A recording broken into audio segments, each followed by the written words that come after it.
Hello, hi guys! Welcome back to my channel. This is Rodriguez Masagal channel, a faith healer, also matarder. So ngayong hapon na to, tignan natin sabihin sa iyo ng ating mga gabay. So this is extended random gabay for the sign of Aries. Aries, welcome to my channel. Ano kayong messages, advices sa iyo ng ating angel spirit ang ating maidadagdag? Ano kaganapan sa buhay mo ang ating mga hagilap? So guys, tuklasin at bubulabugin natin angel spirit. Let's see.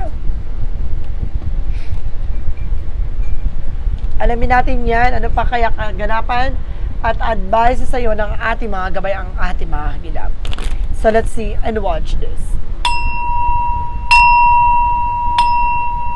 Angel Spirit, please give information with the magic of fire messages. Okay, so this is something healer.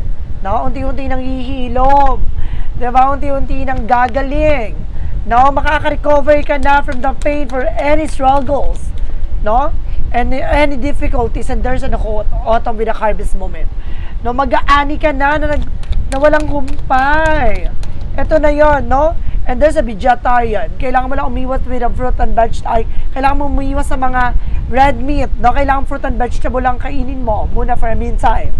No? More on veggies ka muna. So let's see what is the synchronicities represent what.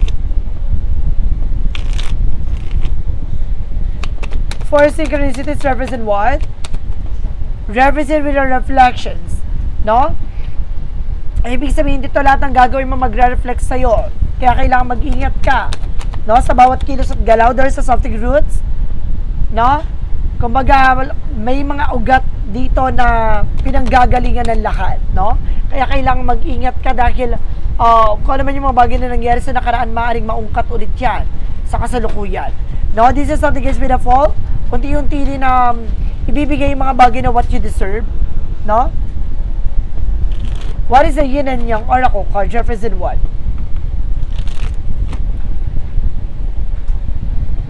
A yin and yang oracle card represent with the ease of water. Pisces, Cancer, Scorpio. So may kinalaman ka sa Pisces, Cancer, Scorpio, or you're dealing with Pisces, Cancer, Scorpio. And there's a Venus with an offer. No, marami kang offer na matatanggap pa. No? At the same time, there's something Pluto with a transformation. No, malaking pagbabago na magaganap sa buhay mo. Basta, there's a distant, dumistansya ka sa tao na minsan nang sumira ng pagkatao mo. No, kaya nagkaroon ng transformation dito. Kumbaga may taong talagang siniraan ka, no, inipit ka sa eksena, no? Talagang pinilit kang durug-durugin. May ganong eksena. What is the romance angel for a Mystic Love Oracle deck? Between the lines. So this is something has been look what hidden. May mga bagay na nakatago dito na unti-unti mo na makikita naman yung mga bagay na nakatago, no? And there's something new love coming in for you. May bagong pag-ibig, no? There's something new love coming in for you. And there's an intimacy, no? Meron talaga tong something bonding sa isa't isa. Talagang ibabalik yung kilig at harutan yung dalawa, no? So let's see what is angel's number represent what?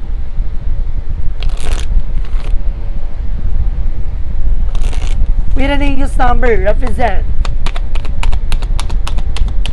0808 with a shift action. Now, may mga biglang pagbabago dito magdadala ng kaligayahan at mag-uumapaw na biyaya. There's a wealth and empathy promises you will enter a time of expansion. So begin taking step toward achieving your ultimate objective immediately. If finances will miraculously improve. Oh, and somebody has their mind set on you. So see, maraming gusto makipag-transaction sa'yo, makipag-communicate. Now, some of you, there's a lot of client, customers coming in for you. Especially na magiging masagana ang pamumuhay mo talaga. No, maraming, mag-expect ka daw dito ng bigla ang biyaya.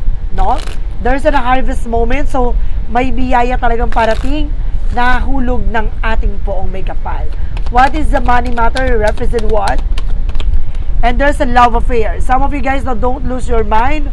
Beware, love affair at work rarely and well. Ibig sabihin dito, mag-ingat ka sa tukso. No, dahil baka makaka-apekto to sa iyong hanap buhay at yung trabaho. No, maring Kumbaga may mga humaharap sa iyo dyan. And there's something flexibility, no? Adapt slowly but using versatility, compromise, adaptation, change, etc. Kailangan open ka for new possibilities, no? Kailangan handa ka sa lahat ng bagay, hindi ka dapat takot sa ganito. Kumbaga dapat handa ka, kayang-kaya mo lahat. There's a multitasking. And because this is something guys with expression, no? Open up your heart and connect with others, no? You're also creations or something na kayang gumawa ng isang bagay na magdadala sa iyo ng success, no? Gawin mo tong bagay na to na makakatulong for you, no? Para makapagbukas ka ng panibagong oportunidad. So let's see what lies beneath with a hidden future. Ano yung mga bagay na nakatago sa hinahanap mo?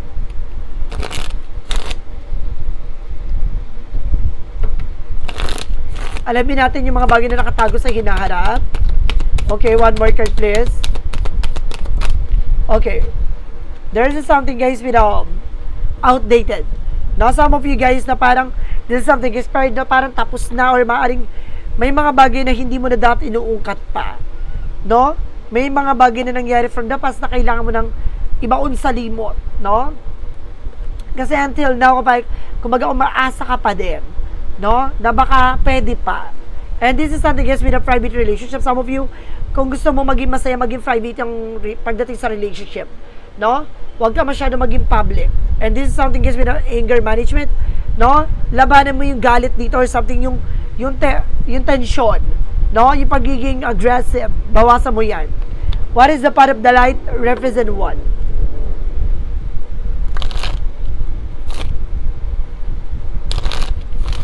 What is the part of the light? Reference with the inner healing. Wow, meron talagang healing, guys. God has brought me to the perfect state of being healing. When I nourish weakness and transform into strength, I focus my thoughts on the light, allowing darkness to turn into courage. With each step, I become stronger, more resilient, and aligned with the divine healing. So talagang, di ba, pinagaling mo yung sarili mo sa lahat ng mga bagay, tinanggap mo, at unti-unti mong minakal yung mga bagay na ibinabato sa iyo, yung mga bagay na meron ka, no? Sa likod ng marami mapanghusgang mundo, unti-unti mong tinanggap ko ano man yung mga bagay na hawak-hawak mo at meron ka. And there's a manifesting of the light, no? I recognize my own beauty and cultivate my inner self in enlightenment with the light and beauty, free from negativity. My wisdom shine brightly and I grow. I radiate light that illuminates the world around me. So, kayang-kaya mo mag-manifest lahat ng mga bagay na mabubuti at magaganda, no? Kumbaga, basta positibo ka lang sa lahat ng eksena, magiging maganda ang kalalabasan nito at magre-reflect to, depende sa actions mo. So, guys, let's see what is the clarify for love situation. Clarify for love situation, let's see. This is something chaotic clarity. Admit confusion and intense crisis. Seek the light of understanding and resolve. No? Alamin mo yung mga bagay na nagbibigay komplikasyon pagdating sa buhay pag-ibig. No? At yung nagbibigay problema, no? Lalo na yung gulo, no? Na nagbibigay kaguluhan sa utak mo.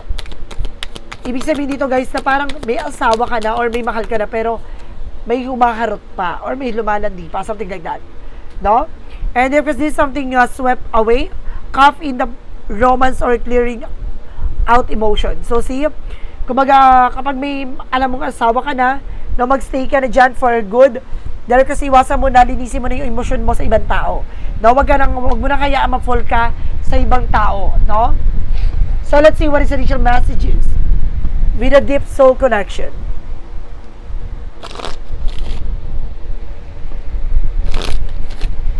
With a deep soul connection represent intense. It's very intense now. The intensity of true soul connection includes great high and great lows. So see, kumbaga nagiging intense to, no? Parang sinasabi dito na habang tumatagal, unti-unti mo na nakikita yung totoong konektado yung dalawa sa isa't isa. No? Kahit na malabo, nakikita mo na parang iba yung connection yung dalawa, no? Iba yung pagmamahal na binibigay mo at iba yung binibigay niya pagmamahal sa'yo. And there's a rekindle. Every relationship has a magical moment that can be rekindled. Ibig sabihin dito guys, no? Iba yung relasyon mo sa relasyon niya na naranasan niya before. Kumbaga, iba yung pagmamahal niya at iba yung nararamdaman niya between you and this old person. So, let's see what is confession message. Ano kaya gusto sabihin sa'yo ng person mo?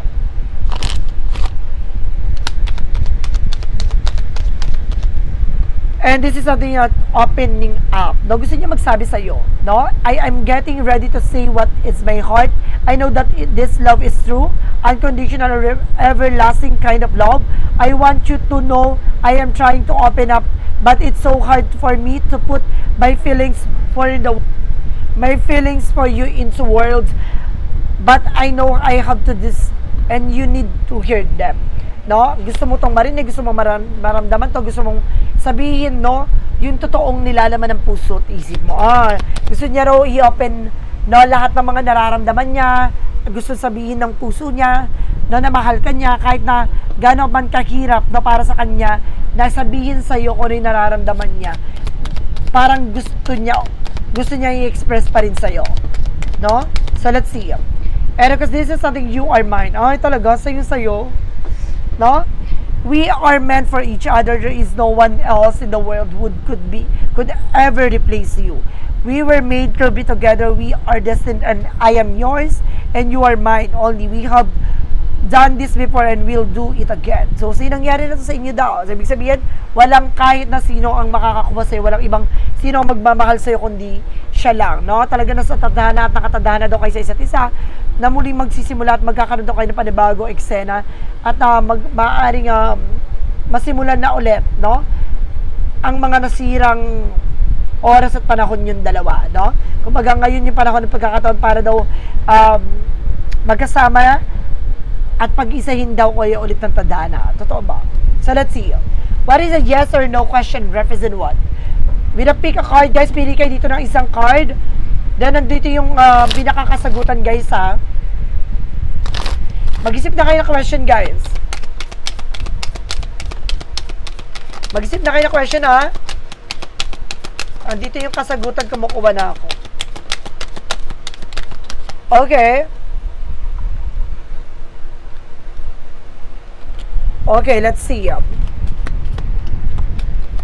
Mag-isip na kayo ng question, guys. 1, 2, 3. Mag-isip na ng katanungan. Ito na ang kasagutan nyo. Number 1.